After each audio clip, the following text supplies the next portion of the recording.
आपने ये बैंक का नोटिस इग्नोर किया या कोर्ट का नोटिस अगर आपने इसको इग्नोर किया समन को, तो आपके एक केस के 2 केस बन जाएंगे, 2 बार आपको जमानत करवानी पड़ेगी, 2 बार बेल लेनी पड़ेगी और 2 केस लड़ने पड़ेंगे और कम से कम 1 महीने के लिए न्यायिक हिरासत में जाना पड़ेगा। 1 महीने के लिए आपको जेल में जाना पड़ सकता है अगर आप इस समन को इग्नोर कर रहे हैं। 138 चेक बाउंस के बारे में मैं हर बार कहता हूं, अगर आपके पास पैसे हैं तो इनके पैसे दे दे, नहीं पैसे हैं तो राहु केतु ग्रह तो क्या करेगा, दुनिया का कोई भी ग्रह धरती पे आके आपका कुछ नहीं बिगाड़ सकता। और ये चवन्नी छाप तो शुद्ध ही कुछ नहीं है। हां, 2 तरह के नोटिस को कभी भी इग्नोर ना करें। एक तो 138 चेक बाउंस के केस को, जिसको शॉर्ट में NIA एक्ट भी कहते हैं। अगर ऐसा नोटिस आपके पास समन आ रहा है तो इसको कभी भी इग्नोर ना करें, यह आपको जेल की हवा खिला सकता है। और सरफेसी एक्ट 2002 के तहत अकॉर्डिंग अगर आपके पास नोटिस आ रहा है 13(2) का, 13(4) का, सिंबॉलिक पोजीशन, फिजिकल पोजीशन या DM साहब का, इसको भी कभी इग्नोर ना करें। यह आपकी प्रॉपर्टी को ही खा जाएगा या आपको प्रॉपर्टी से अपनी हाथ धोना पड़ जाएगा। फिर चाहे आपका मकान है, दुकान है, फैक्ट्री है, कारखाना है, फ्लैट है, बंगला है या कोठी है, कोई भी चीज है वो आपकी चली जाएगी। साथियों, अगर आपके पास कोर्ट से समन आ रहा है, समन के बाद अगर आप समन को एक्सेप्ट कर रहे हैं, नहीं एक्सेप्ट कर रहे, जा रहे हैं, नहीं जा रहे, उसके बाद आपका बेलेबल वारंट इशू हो जाएगा उसी कोर्ट से। फिर नियर बाय पुलिस स्टेशन से आपके पास पुलिस वाले आ सकते हैं। वैसे तो आपके पास 2 लोन डिफॉल्ट हो गए, 5 हो गए या 25 हो गए। अगर आपके 25 लोन भी डिफॉल्ट हो गए, सबकी 5-5 EMI भी डिफॉल्ट होगी, तो भी ये क्राइम की श्रेणी में नहीं है, इसको क्राइम में कंसीडर नहीं किया जाएगा। आपके खिलाफ कोई भी डायरेक्ट FIR लॉन्च नहीं हो सकती। EMI डिफॉल्ट होने में आपका पर्चा दर्ज नहीं हो सकता, आपके पास कोई पुलिस वाला नहीं आ सकता। हां, अगर कोर्ट के अवमानना करेंगे तो जरूर आपके पास पुलिस आएगी।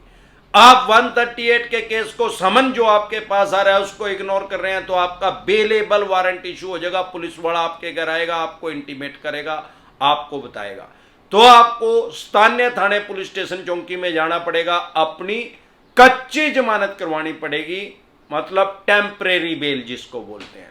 अब क्योंकि ये बेलेबल ऑफेंस है, जमानती वारंट इशू है, जैसे कि नाम से ही पता लगता है, तो इसमें तुरंत प्रभाव से आपको जमानत मिल जाएगी। उसके बाद आपको कोर्ट में जाना पड़ेगा। ऐसा नोटिस होने के बाद 80 से 90% आदमी कोर्ट में अपीयर हो जाते हैं। लेकिन अगर आप फिर भी अपीयर नहीं हो रहे तो आपका नॉन बेलेबल वारंट इशू हो जाएगा। अगर आप वो कोर्ट के अवमानना में आ जाएगा, भाई कोर्ट आपके पास समन भेज रही है, आप वहां जा ही नहीं रहे।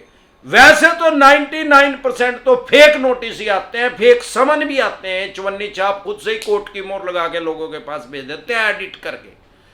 आप डरे घबराए नहीं, क्योंकि बैंक या NBFC कंपनी के पास ये जो चेक बाउंस है ये एक ब्रह्मास्त्र है, लास्ट का हथियार इनके पास यही है।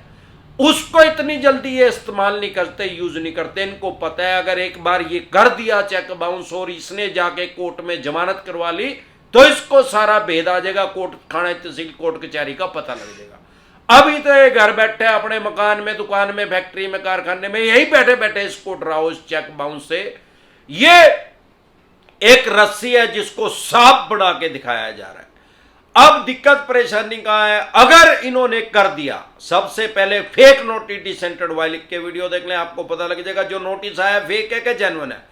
अगर आपको वो जेन्युइन लग रहा है तो सारे देश की कोर्ट जो है ऑनलाइन हो चुकी है। अब चवन्नी छापों का ज्यादा ये इनकी ठगी ज्यादा दिन चलने वाली नहीं है। यूट्यूब पे जलजला आ चुका है, अमरदीप कादियान आ चुका है यूट्यूब पे, आम और खास आदमी को उनके राइट्स और अधिकार बताने के लिए।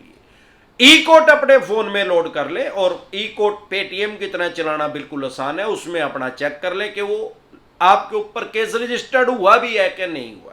अगर हुआ है तो उसको इग्नोर ना करें, क्योंकि अगर आप इग्नोर करेंगे तो आपके बेलेबल वारंट इशू हो जाएंगे, उसको भी इग्नोर करेंगे तो नॉन बेलेबल वारंट इशू हो जाएंगे, गैर जमानती उसको भी आप इग्नोर करेंगे तो आपको भगोड़ा घोषित कर दिया जाएगा कोर्ट से।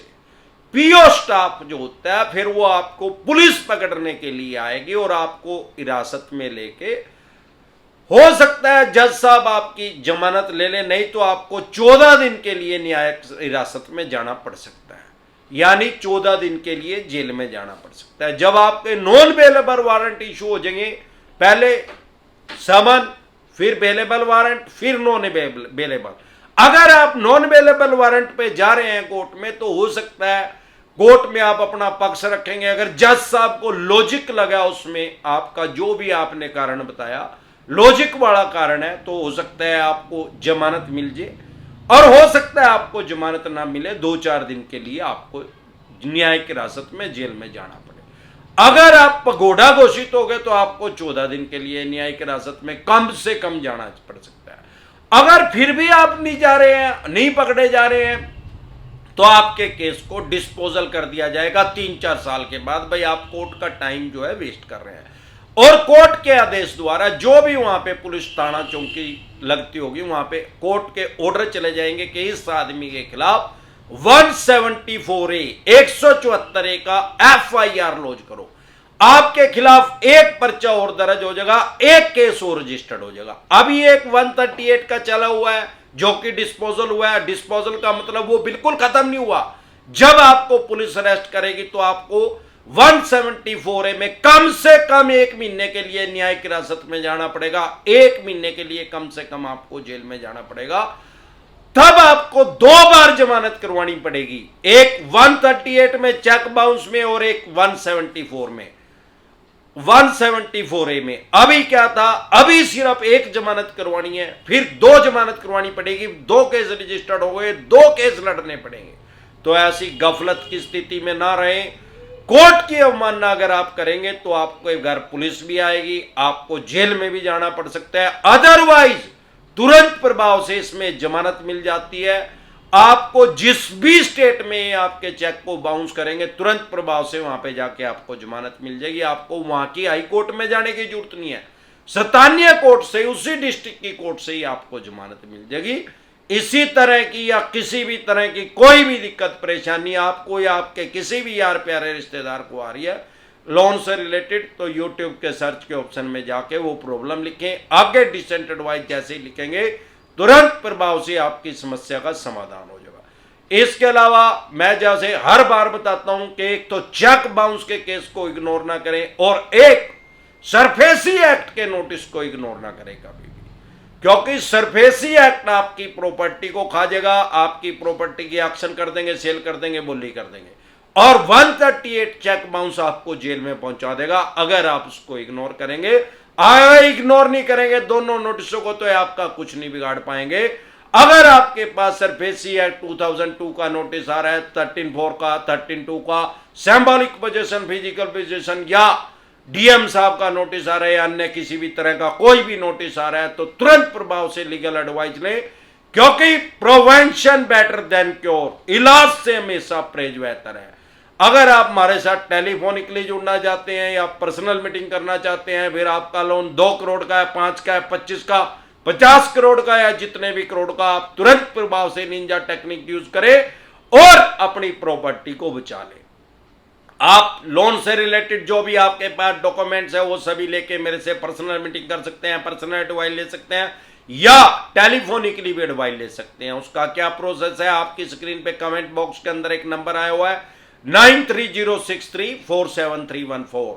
इस नंबर को सेव करके व्हाट्सएप मैसेज करें, तुरंत प्रभाव से रिप्लाई आएगा कि कैसे आप हमारे साथ टेलीफोनिकली जुड़ सकते हैं या पर्सनल मीटिंग कर सकते हैं। एक बार जोर से मिलकर नारा लगाएंगे, जय ससुराल वालों की।